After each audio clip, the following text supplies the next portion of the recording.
ಶ್ರೀ ಗುರುಭ್ಯೋ ನಮಃ. ಹರಿ ಓಂ. ಶ್ರೀಮಾತ್ರೇ ನಮಃ. ಅವನು ಎಂಥ ದೊಡ್ಡ ವ್ಯಕ್ತಿನೇ ಆಗಿರಲಿ, ಗಣಪತಿ ಪೂಜೆಯನ್ನು ಮಾಡದೆ ಅವನು ಯಾವ ಕೆಲಸ ಶುರು ಮಾಡಿದ್ರೂ ಅದು ಪೂರ್ತಿ ಆಗೋದಿಲ್ಲ. ದೇವಾನುದೇವತೆಗಳಾಗಿರಬಹುದು, ದೊಡ್ಡ ದೊಡ್ಡ ಮಹಾ ರಾಜರಾಗಿರಬಹುದು, ಯಾರೇ ಆಗಿರಲಿ, ಸಿದ್ಧಿವಿನಾಯಕನ ಮಹಾಗಣಪತಿಯ ಪೂಜೆಯನ್ನು ಮಾಡದೆ ಅದು ಚಿಕ್ಕ ಕೆಲಸ ಆಗಿರಬಹುದು, ದೊಡ್ಡ ಕೆಲಸ ಆಗಿರಬಹುದು, ಅದು ಪೂರ್ತಿ ಆಗೋದಿಲ್ಲ. ಇದಕ್ಕೆ ಕುರಿತಾಗಿ ಒಂದು ಕಥಾನಕ ಇದೆ. ವ್ಯಾಸ ಮಹಾಮುನಿಗಳು ಅಖಂಡವಾದ ವೇದರಾಶಿಯನ್ನು 4 ವಿಭಾಗಗಳಾಗಿ ಮಾಡ್ತಾರೆ. ಋಗ್ವೇದ, ಯಜುರ್ವೇದ, ಸಾಮವೇದ, ಅಥರ್ವಣ ವೇದ ಅಂತ. ಅದಕ್ಕೆ ಗುಣಲಕ್ಷಣಗಳಿದೆ. ಆ ಲಕ್ಷಣಗಳಿಗೆ ಅನುಸಾರವಾಗಿ ಯಾವ ಯಾವ ವೇದಗಳು, ಇದರ ಪ್ರಯೋಜನವೇನು, ಇದರ ಮಂತ್ರ ಯಾವುದು, ಋಷಿ ಯಾವುದು, ಇದನ್ನು ಯಾರ್ಯಾರು ಅಧ್ಯಯನ ಮಾಡಬೇಕು ಅಂತ ಹೇಳಿ, ವೇದಗಳು ಉಳಿಲಿ, ಅಖಂಡವಾದ ವೇದರಾಶಿಯನ್ನು ಅರ್ಥ ಮಾಡಿಕೊಳ್ಳೋ ಶಕ್ತಿ ಜನಗಳಿಗಿಲ್ಲ ಅಂಥೇಳಿ ವಿಭಾಗ ಮಾಡಿ ಶಿಷ್ಯರಲ್ಲಿ ಅದನ್ನು ಅವರು ವಿಂಗಡಣೆ ಮಾಡಿ ಕೊಡ್ತಾರೆ. ನೀವು ಇಂತಿಂಥ ವೇದಗಳನ್ನು ಅಧ್ಯಯನ ಮಾಡಿ ಶಿಷ್ಯ ಪ್ರಶಿಷ್ಯರಿಗೆ, ಮುಂದಿನ ತಲೆಮಾರುಗಳಿಗೆ ಇದನ್ನು ತಗೊಂಡು ಹೋಗಿ ಅಂತ. ವೇದಗಳಲ್ಲಿ ಅಗಾಧವಾದ ಜ್ಞಾನರಾಶಿ ಇದೆ. ಅದು ಕಬ್ಬಿಣದ ಕಡಲೆ. ಯಾಕಂತ ಹೇಳಿದ್ರೆ ನಿಗೂಢಾರ್ಥ ಬೇರೆ, ರಹಸ್ಯಾರ್ಥ ಬೇರೆ. ವೇದಗಳಲ್ಲಿ ತಪಸ್ಸಿನಿಂದ ಮಾತ್ರನೇ ಅದರ ಅರ್ಥನ ನಾವು ತಿಳ್ಕೋಬಹುದು. ಬಾಹ್ಯಾರ್ಥ ಬೇರೆ. ತಪಸ್ಸು ಮಾಡಿದಾಗ ಆ ಋಷಿ, ಆ ದೇವತೆ ಸಾಕ್ಷಾತ್ಕಾರವಾಗಿ ರಹಸ್ಯಾರ್ಥವನ್ನು ಹೇಳ್ತಾನೆ. ಈ ವೇದವಾಕ್ಯದ ರಹಸ್ಯಾರ್ಥ ಇದು ಅಂತ. ಸೃಷ್ಟಿ ರಚನೆ ಇರಬಹುದು, ವೇದಗಳಲ್ಲಿ ಇಲ್ಲದೇ ಇರುವಂಥ ವಿಚಾರವೇ ಇಲ್ಲ, ಎಲ್ಲ ಇದೆ ಅದರಲ್ಲಿ. ಅದಕ್ಕೆ ಅನಂತೋ ವೈ ವೇದಾಹ ಅಂತ ಕರೆದಿದ್ದಾರೆ. ಅಂತಹ ಅಗಾಧವಾದ ವೇದರಾಶಿ. ವ್ಯಾಸರಿಗೊಂದು ಆಲೋಚನೆ ಬರುತ್ತೆ. ಕಲಿಯುಗದಲ್ಲಿ ಮುಂದೆ ಜನಗಳಿಗೆ ಸ್ಮರಣಶಕ್ತಿ ಕಡಿಮೆ. ಆ ಕಾಲದಲ್ಲಿ ಸ್ಮರಣಶಕ್ತಿ ಯಾವ ರೀತಿ ಇತ್ತು ಅಂತ ಹೇಳಿದ್ರೆ, ಅವರೆಲ್ಲ ಏಕಸಂಧಿಗ್ರಾಹಿಗಳು. ಅಂದರೆ ಒಂದು ಸಲ ನೋಡಿದ್ರೆ ಅವರ ಮೆದುಳಲ್ಲಿ ಕೂತ್ಕೊಬಿಡೋದು. ಅದೆಷ್ಟೇ ದೊಡ್ಡ ಗ್ರಂಥ ಆಗಿರ್ಬೋದು, ಒಂದು ಸಾರಿ ಓದಿದ ತಕ್ಷಣ ಅವರಿಗೆ ನೆನಪಲ್ಲಿ ಉಳಿಯೋದು. ಅಷ್ಟು ಸ್ಮರಣಶಕ್ತಿ, ಅಷ್ಟು ಬುದ್ಧಿಶಕ್ತಿ ಇತ್ತು ಅವರಲ್ಲಿ. ಆ ಕಾಲದ ಜನಗಳಲ್ಲಿ ಅಷ್ಟು ಸ್ಮರಣಶಕ್ತಿ, ಬುದ್ಧಿಶಕ್ತಿ, ಯಾವ ರೀತಿ ವಿಚಾರವನ್ನು ಗ್ರಹಿಸಬೇಕು ಅನ್ನೋ ಶಕ್ತಿ ಇತ್ತು. ಬರ್ತಾ ಬರ್ತಾ ಜನಗಳಲ್ಲಿ ಕಲಿಯುಗದಲ್ಲಿ ಆ ಸ್ಮರಣಶಕ್ತಿ ಕುಂಠಿತ ಆಗುತ್ತೆ, ಆಯುಷ್ಯ ಪ್ರಮಾಣ ಕುಂಠಿತ ಆಗುತ್ತೆ. ಆ ಕಾಲದಲ್ಲೆಲ್ಲ ಸಾವಿರಾರು ವರ್ಷ ಬದುಕೋರು, ವಿದ್ಯೆಗಳನ್ನು ಅಧ್ಯಯನ ಮಾಡೋರು, ಬೇರೆ ಬೇರೆ ವಿದ್ಯೆಗಳನ್ನು. ಕಲಿಯುಗದಲ್ಲಿ ಒಂದು ಬುದ್ಧಿಶಕ್ತಿ ಕಡಿಮೆ, ಸ್ಮರಣಶಕ್ತಿ ಕಡಿಮೆ, ಆಯುಷ್ಯು ಕಡಿಮೆ. ಏನು ಮಾಡೋದು? ವೇದಗಳಲ್ಲಿ ಏನಿದೆ ಸಾರ, ಅದನ್ನು ಸತ್ಯ ಘಟನೆಗಳ ಮೂಲಕ, ಕಥೆಗಳ ಮೂಲಕ ಹೇಳ್ತಾ ಹೋದರೆ ಜನಗಳಿಗೆ ಆ ತತ್ವ ಅನ್ನೋದು ಗೊತ್ತಾಗುತ್ತೆ ಅಂತ ಹೇಳಿ ಪುರಾಣಗಳನ್ನು ರಚನೆ ಮಾಡಬೇಕು ಅಂತ ಅವ್ರ ಮನಸ್ಸಿನಲ್ಲಿ ಒಂದು ಸಂಕಲ್ಪ ಬರುತ್ತೆ. ಏನು ಪುರಾಣಗಳು? ಪುರಾಣಗಳು ಅಂತ ಹೇಳಿದ್ರೆ ಸತ್ಯ ಘಟನೆಗಳು, ಹಿಂದೆ ನಡೆದಂಥ ಘಟನೆಗಳು, ಮುಂದೆ ಏನು ನಡೆಯುತ್ತೆ ಭವಿಷ್ಯದಲ್ಲಿ ಆ ಘಟನೆಗಳು. ಜ್ಞಾನ ದೃಷ್ಟಿಯಿಂದ ವ್ಯಾಸರಿಗೆ ಒಂದು ಶಕ್ತಿ ಇತ್ತು. ಅವರು ಟೈಮ್ ಟ್ರಾವೆಲ್ ಮಾಡೋರು. ಟೈಮ್ ಟ್ರಾವೆಲ್ ಅಂದರೆ ಕಾಲ ಪ್ರಯಾಣ. ಧ್ಯಾನದಲ್ಲಿ ಕೂತ್ಕೊಂಡು ಹಿಂದೆ ಏನೇನು ನಡೀತು ಪ್ರಪಂಚದಲ್ಲಿ, ಮುಂದೆ ಏನೇನು ನಡೆಯುತ್ತೆ ಆ ಘಟನೆಗಳನ್ನೆಲ್ಲ ಜ್ಞಾನ ದೃಷ್ಟಿಯಿಂದ ತಿಳ್ಕೊಂಡು ವೇದಗಳಲ್ಲಿ ಹೇಳಿರೋವಂಥ ತತ್ವಗಳಿಗೂ ಅದನ್ನು ಲೈವ್ ಎಕ್ಸಾಂಪಲ್ ರೀತಿ, ಅಂದರೆ ಒಂದು ಉದಾಹರಣೆ ಮೂಲಕ ಮನುಷ್ಯನಿಗೆ ಹೇಳಿದ್ರೆ ಅವನಿಗೆ ತಲೆಗೆ ಬೇಗ ಹೋಗುತ್ತೆ ಕಲಿಯುಗದಲ್ಲಿ ಅಂತ ಹೇಳಿ ಆ ಒಂದು ಆಲೋಚನೆಯನ್ನು ಮಾಡ್ತಾರೆ. ಅಂದರೆ ಈಗ ವೇದಗಳಲ್ಲಿ ಸತ್ಯಂ ವದ ಅಂತ ಹೇಳಿದ್ದಾರೆ, ಸತ್ಯವನ್ನೇ ಹೇಳಬೇಕು. ಸತ್ಯವನ್ನು ಹೇಳಿದ್ರೆ ಏನು ಪ್ರಯೋಜನ ಅಂತ ಯಾರಾದರೂ ಕೇಳಿದಾಗ ಅದಕ್ಕೆ ಸತ್ಯ ಹರಿಶ್ಚಂದ್ರನ ಘಟನೆ, ನಡೆದು ಹೋದಂಥ ಒಂದು ಘಟನೆ, ಅದನ್ನು ಪುರಾಣದಲ್ಲಿ ಅವರು ಸೇರಿಸ್ತಾರೆ. ಸತ್ಯವನ್ನು ಹೇಳೋದ್ರಿಂದ ಸತ್ಯವಾಗಿಯೇ ಬದುಕಿದ್ದಂಥ ರಾಜ ಇವನು. ಸತ್ಯವನ್ನು ಅನುಷ್ಠಾನ ಮಾಡಿದ್ರೆ ಯಾವ ಪ್ರಯೋಜನ ಇದೆ, ಸತ್ಯ ಹರಿಶ್ಚಂದ್ರ ಯಾವ ರೀತಿ ಸತ್ಯವನ್ನೇ ಆಚರಿಸಿ ಇಂದ್ರನ ಅರ್ಧ ಸಿಂಹಾಸನದಲ್ಲಿ ಪದವಿಯನ್ನು ಪಡ್ಕೊಂಡ, ಭೂಲೋಕದಲ್ಲಿ ಸಾವಿರಾರು ವರ್ಷ ರಾಜ್ಯಭಾರ ಮಾಡ್ದ. ಹೀಗೆ ವೇದಗಳಲ್ಲಿರ್ತಕ್ಕಂಥ ತತ್ವಗಳನ್ನು ಸತ್ಯ ಸಂಗತಿಗಳ ಜೊತೆ ಸಮೀಕರಣ ಮಾಡಿ ಹೇಳ್ತಾ ಬರುವಂಥ ಒಂದು ಪ್ರಯತ್ನ. ಇದನ್ನು ಮಾಡಬೇಕು ಅಂತ ಒಂದು ಅದ್ಭುತವಾದ ಆಲೋಚನೆ ಉಳಿಯುತ್ತೆ ವೇದವ್ಯಾಸರಿಗೆ. ಅದನ್ನು ಪ್ರಾರಂಭ ಮಾಡಬೇಕು ಅಂತ ಉತ್ಸಾಹದಿಂದ ಕೂತ್ಕೊಳ್ತಾರೆ. ಏನು ಮಾಡಿದ್ರೂ ಕಾರ್ಯ ಮುಂದಕ್ಕೆ ಹೋಗೋದಿಲ್ಲ, ಬುದ್ಧಿ ವಿಕಲ್ಪ ಆಗುತ್ತೆ, ಅವರಲ್ಲಿದ್ದಂಥ ಪ್ರತಿಭೆ ಯಾವ ಕೆಲಸಕ್ಕೂ ಬರೋದಿಲ್ಲ. ಯಾಕೆ ಅಂತ ಹೇಳಿದ್ರೆ ಇದು ಮಹಾ ಕಾರ್ಯ. ಇದು ವೇದಗಳಲ್ಲಿ ಅನಂತವಾದ ತತ್ವಗಳಿದೆ. ಒಂದೊಂದು ತತ್ವಗಳನ್ನು ಹೇಳಬೇಕು ಅಂದರೆ ಸಾವಿರಾರು ವರ್ಷ ಬೇಕು. ಅಗಾಧವಾದ ಕೆಲಸಕ್ಕೆ ಕೈ ಹಾಕ್ಬಿಟ್ಟಿದ್ದಾರೆ. ಬುದ್ಧಿ ಚಂಚಲ ಆಗ್ತಿದೆ, ಬುದ್ಧಿ ಕ್ಷೋಭಣೆ ಉಂಟಾಗ್ತಿದೆ ಅವರಿಗೆ. ಏನು ಮಾಡಬೇಕು? ಬ್ರಹ್ಮಲೋಕಕ್ಕೆ ಹೋಗ್ತಾರೆ. ಬ್ರಹ್ಮಲೋಕಕ್ಕೆ ಹೋಗಿ, ಅಯ್ಯ ಬ್ರಹ್ಮದೇವ, ನಾನು ನಾರಾಯಣಾಂಶ ಸಂಭೂತ, ಸಾಮಾನ್ಯನಲ್ಲ, ನಾನು ನಾರಾಯಣನ ಅವತಾರ, ನನಗೇ ಈ ರೀತಿ ಆಗ್ತಿದೆಯಲ್ಲ, ಸಾಮಾನ್ಯರ ಪಾಡೇನು? ಬ್ರಹ್ಮದೇವರು, ಅಯ್ಯ ವ್ಯಾಸ ಮಹಾಮುನಿ, ಸ್ವಲ್ಪ ಹೊತ್ತು ಕೂತ್ಕೊಳ್ಳಿ, ನಾನು ಧ್ಯಾನಾವಸ್ಥೆಯಲ್ಲಿ ಇದರ ಕಾರಣವನ್ನು ತಿಳ್ಕೊಳ್ತೀನಿ ಅಂತ ಹೇಳಿ ಧ್ಯಾನ ಕೂತ್ಕೊಳ್ತಾರೆ. ಧ್ಯಾನದಲ್ಲಿ ಅವರಿಗೆ ಇದರ ಮೂಲ ಕಾರಣ ಗೊತ್ತಾಗುತ್ತೆ. ಧ್ಯಾನದಿಂದ ಎಚ್ಚೆತ್ತು, ವ್ಯಾಸ ಮಹಾಮುನಿ, ಚಿಕ್ಕವರಾಗಲಿ ದೊಡ್ಡವರಾಗಲಿ, ಚಿಕ್ಕ ಕೆಲಸವಾಗಲಿ ದೊಡ್ಡ ಕೆಲಸವಾಗಲಿ, ಮೊದಲು ಗಣಪತಿ ಪೂಜೆಯನ್ನು ಮಾಡಬೇಕು. ತಾವಿದನ್ನು ಮಾಡಲಿಲ್ಲ, ಆದ್ದರಿಂದಲೇ ಇಷ್ಟೊಂದು ವಿಘ್ನಗಳು ನಿಮಗೆ ಬರ್ತಿದೆ ಅಂತ ಹೇಳಿ ಗಣೇಶನ ಮಹಿಮೆಯನ್ನು ಹೇಳ್ತಾರೆ. ವ್ಯಾಸ ಮಹಾಮುನಿಗೂ ಸಹ ಕುತೂಹಲ ಉಂಟಾಗುತ್ತೆ. ಬ್ರಹ್ಮದೇವ, ಯಾರು ಮಹಾಗಣಪತಿ? ಅವನ ತತ್ವವೇನು? ಸ್ವರೂಪ ಏನು? ಎಲ್ಲಿದ್ದ ಅವನು? ಇದನ್ನೆಲ್ಲ ಪ್ರಶ್ನೆ ಮಾಡಿದಾಗ ಬ್ರಹ್ಮದೇವರು ಆನಂದದಿಂದ, ವ್ಯಾಸ ಮಹಾಮುನೆ, 7 ಕೋಟಿ ಮಹಾಮಂತ್ರಗಳಿದೆ ಗಣೇಶ ಆಗಮದಲ್ಲಿ. ಅದರಲ್ಲಿ ಏಕಾಕ್ಷರ ಮಹಾಮಂತ್ರ, ಷಡಕ್ಷರಿ ಮಹಾಮಂತ್ರ ಪ್ರಸಿದ್ಧವಾದ ಮಂತ್ರಗಳು. ಈ ಮಂತ್ರಗಳನ್ನು ಉಪಾಸನೆ ಮಾಡಬೇಕು. ಗಣಪತಿ ಅಂದರೆ ಸಾಮಾನ್ಯನಲ್ಲ ಆತ ಪರಬ್ರಹ್ಮ ಸ್ವರೂಪ. ಸಕಲ ಸೃಷ್ಟಿಗೂ ಮೂಲ ಕಾರಣ ಅವನೇ. ಅವನ ಆಜ್ಞೆಯಿಂದಿರ ಏನೂ ನಡೆಯಲ್ಲ. ಅಂತ ಮಹಾಗಣಪತಿ ದೇವಾನುದೇವತೆಗಳಷ್ಟೇ ಅಲ್ಲದೆ ರಾಕ್ಷಸರು, ಗಂಧರ್ವರು, ಗುಹ್ಯಕರು, ಕಿನ್ನರರು ಎಲ್ಲರೂ ಉಪಾಸನೆ ಮಾಡುವಂಥ ಮಹಾಪ್ರಭು ಆತ. ಗಂಧರ್ವರು ಅಂದರೆ ದೇವಗಾಯಕರು. ಯಕ್ಷರು ಅಂತ ಹೇಳಿದ್ರೆ ಶಿವನ ಭೃತ್ಯರು ಅವರು. ಯಕ್ಷರು ಅವರು ಕೋಶಾಧಿಪತಿಗಳು. ಭೂಲೋಕದಲ್ಲಿ ಇರ್ತಕ್ಕಂಥ ಅಮೂಲ್ಯವಾದ ಸಂಪತ್ತುಗಳಿಗೆ ರಕ್ಷಣೆ ಕೊಡುವಂಥವರು ಯಕ್ಷರು. ಗುಹ್ಯಕರು ಅಂದರೆ ಭೂಮಿ ಒಳಗಡೆ ಇರ್ತಕ್ಕಂಥ ನಿಧಿಗಳಿಗೆ ಕಾವಲಿರ್ತಕ್ಕಂಥವ್ರು. ಕಿನ್ನರರು ಯಾರೋ? ಅವರ ಮುಖ ಕುದುರೆ ರೀತಿಯಲ್ಲಿದ್ದು ಶರೀರ ಮನುಷ್ಯರ ರೀತಿಯಲ್ಲಿ ಇರುತ್ತೆ.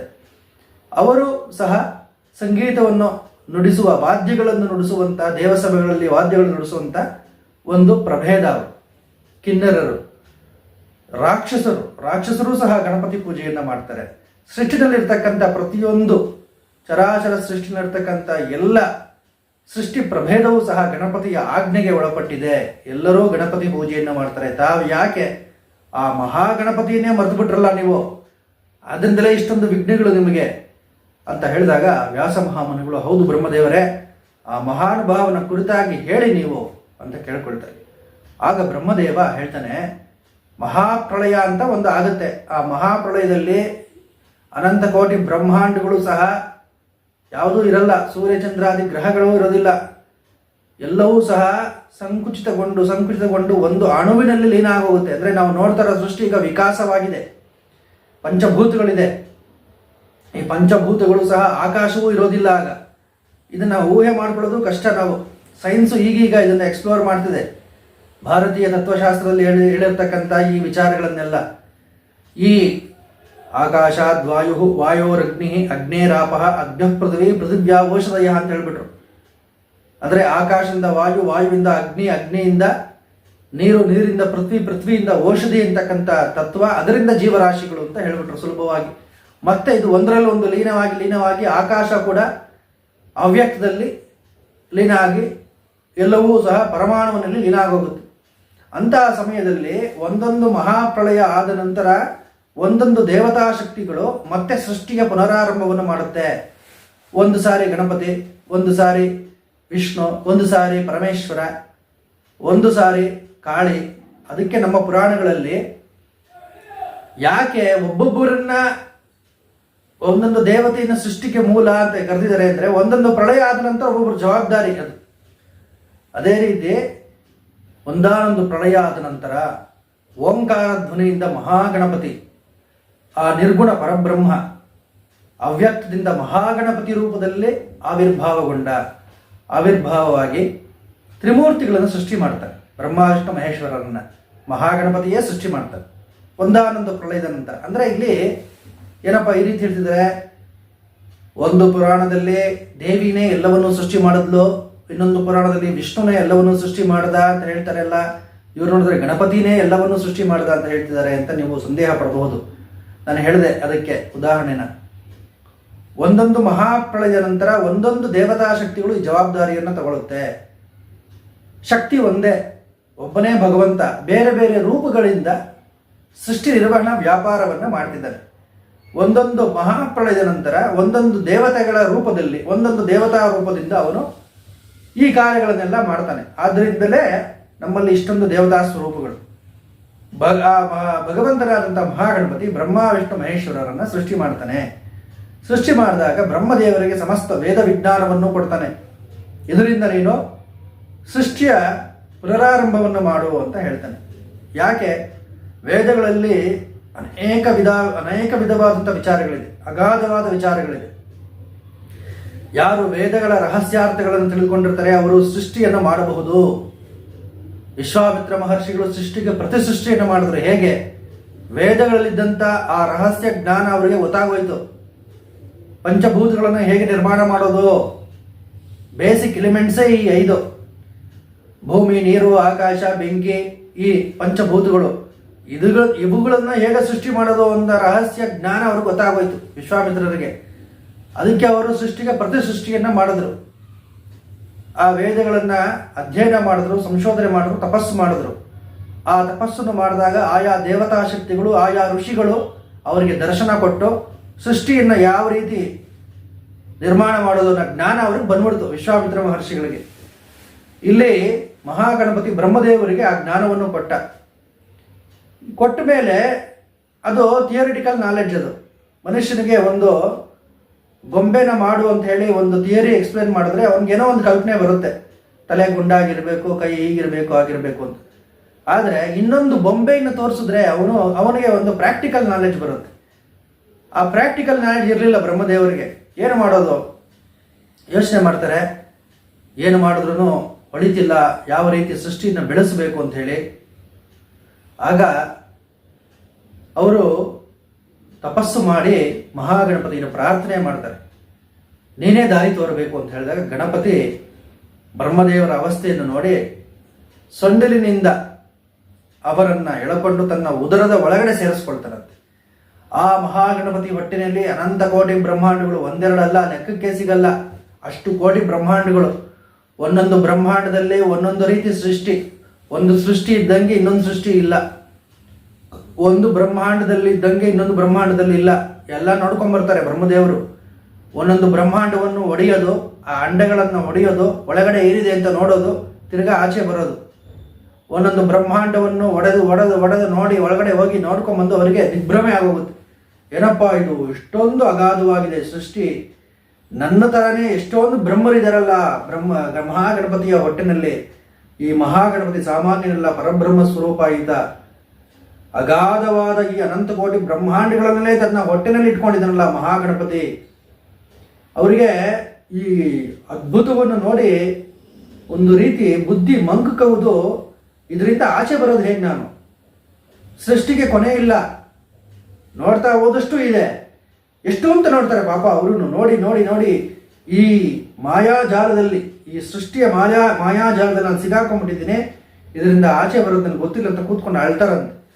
ಆಗ ಗಣಪತಿ ಅವರನ್ನ ಮೇಲಕ್ಕೆ ಎಳ್ಕೊಂಡು ತನ್ನ ಮೂಗಿನ ಹೊಳ್ಳೆಯಿಂದ ಆಚೆ ಬಿಡ್ತಾನಂತೆ.